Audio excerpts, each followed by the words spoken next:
Hey everybody, it's Ryan Hickey. So the NFL season, the regular season, is in the books, right? 17 games for all 32 teams played. Now at least we have a chance before the playoffs start to really look back on the regular season and just kind of give some thoughts. So I'm curious your thoughts. Comment below. What is the most surprising team in the NFL in 2020? Which team has been the most disappointing this year? Again, comment below your teams that were most surprising in a positive way and also the most disappointing. I'll start positive. We'll go with the most surprising team in my mind, the Green Bay Packers, right? 13-3 this year, 13-3 last year. But here's why they were so surprising for me this year personally.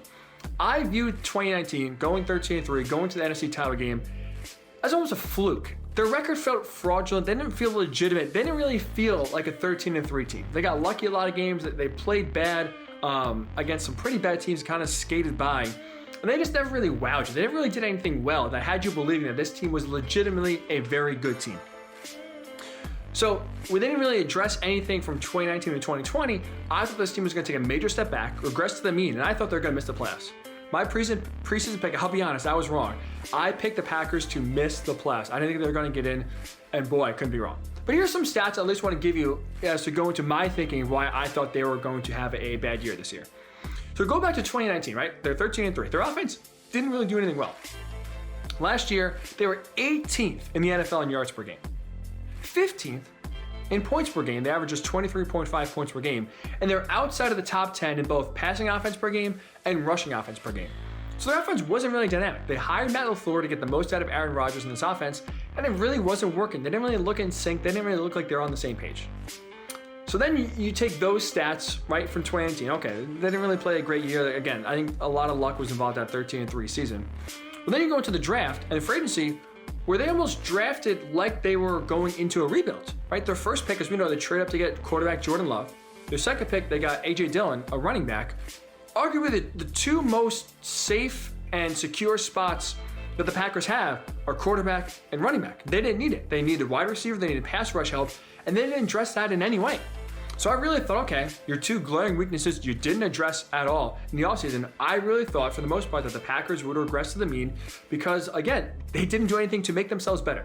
They were almost planning like they were going to take a step back this year and start to get a quick rebuild in going for the future.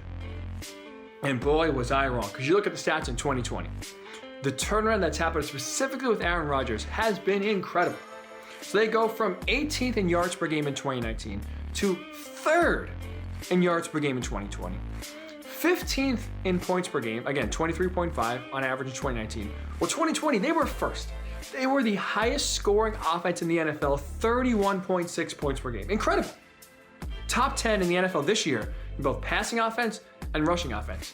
So yeah, despite the fact they didn't add a second receiver, which they desperately needed, despite the fact they didn't really add any other good players worth of note on the offense or the defense, I really thought the Packers were going to take a step back from their 2019 13-3 record and miss the playoffs.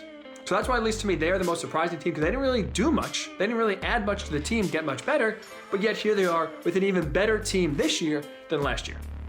That's why at least the Packers to me are the most surprising team. The most disappointing team, I'm going to go with the Arizona Cardinals at 8-8, and here's why. I understand there's more hype than substance for this team heading to the year. I thought they're going to make the playoffs. There's a lot of excitement there with Kyler Murray. Now you got DeAndre Hopkins, you have Larry Fitzgerald, Cliff Kingsbury. There's a lot of fun, there's a lot of intrigue in Arizona in the desert.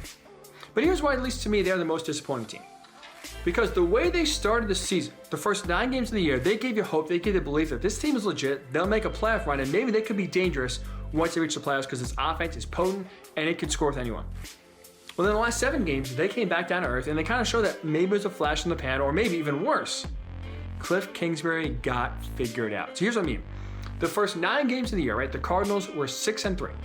They averaged 29.5 points per game. Kyler Murray, in those 9 games, totaled 27 touchdowns.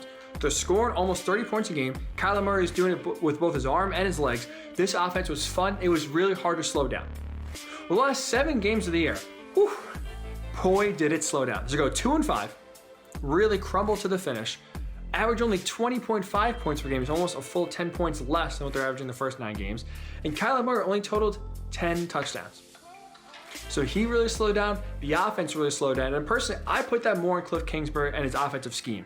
So that's what's so disappointing, is that it was there.